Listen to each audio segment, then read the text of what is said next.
suele resumir de esta manera un poco injusta. Y el fragmento completo es así, metafórico. Porque además es interesante saber con quién se está peleando Nietzsche cuando dice esto. Dice, contra el positivismo, que se detienen los fenómenos, solo hay hechos. Yo diría, no. Precisamente no hay hechos, sino solo interpretaciones. No podemos constatar ningún hecho en sí. Tal vez sea un absurdo querer algo por el estilo.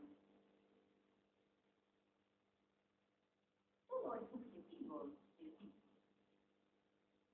Pero esto es ya una interpretación. El sujeto no es nada dado, es solo algo añadido por la imaginación, añadido después. En fin, ¿es necesario poner todavía al intérprete detrás de la interpretación? Bueno, ya esto es invención, hipótesis.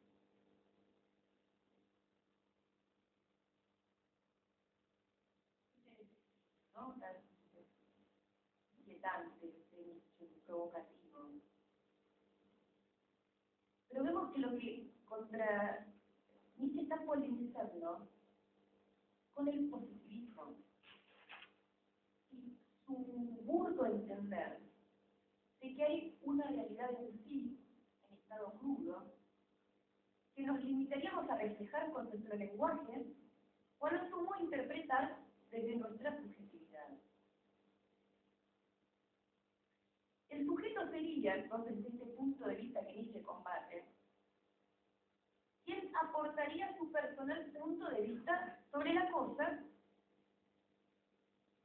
cuya realidad quedaría, sin embargo, indemne y a salvo de posibles malversaciones, como una especie de garantía. Sin embargo, Nietzsche nos está diciendo que el sujeto no es nada dado, pues es una invención. No es el sujeto quien interpreta para Nietzsche. ¿Quién interpreta entonces para Nietzsche?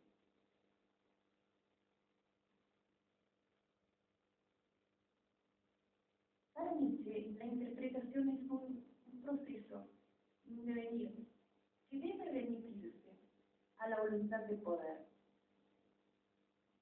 Pero no porque ella sea su causa o el fundamento de la interpretación, sino que la voluntad de poder,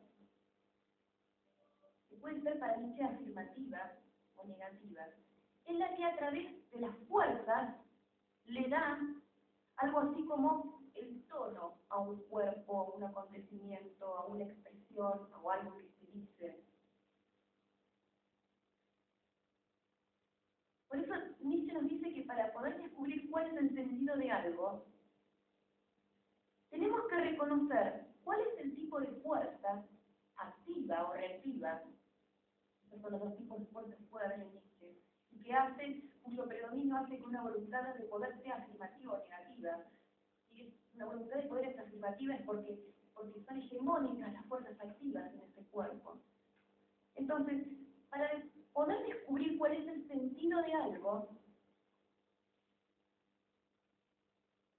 tenemos que poder descubrir cuál es la fuerza que está detrás.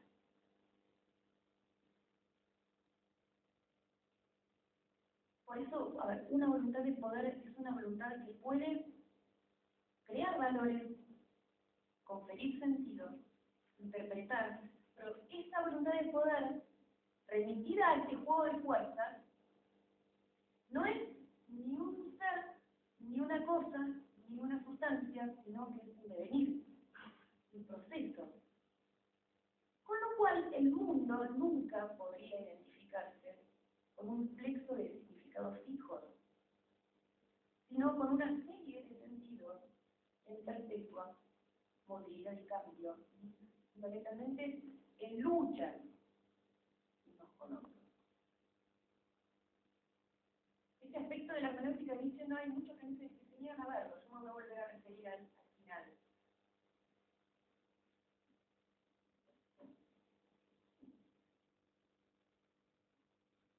Quiero recapitular entonces las tres modalidades bajo las cuales se nos presenta la hermenéutica, para cerrar este segundo problema.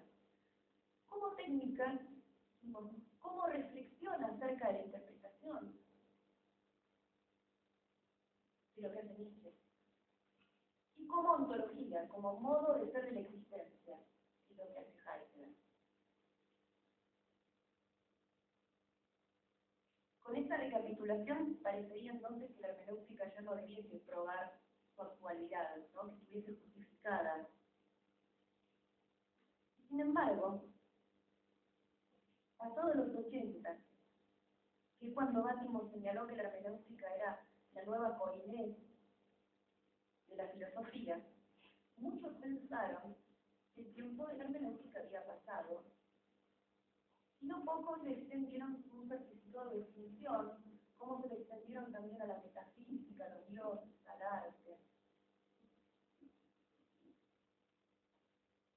¿Por qué pudo pensarse que la hermenéutica estaba agotada?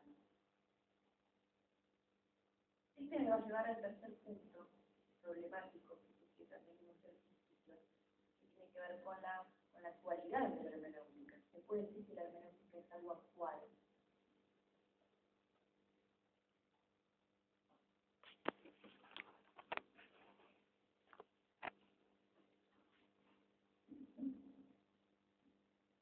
Y la hermenéutica, decimos, como técnica, se afirma sobre todo durante el helenismo, ¿no? Sigue con Nietzsche también, todavía sigue siendo aceptada como metodología. Y con Schleiermacher comienza la hermenéutica como reflexión, y con Heidegger como ontología. Al inicio del siglo XX es cierto que declina un poco el interés por la hermenéutica, y por los años 60 asiste algo así como una especie de renacer, ¿no? En los 80 dice Bátimo que es la nueva Koiné de la filosofía. Bueno, ¿qué pasó entre los 60 y los 80? ¿Qué pasó? ¿A qué se debió este renacer de la hermenéutica en los años 60?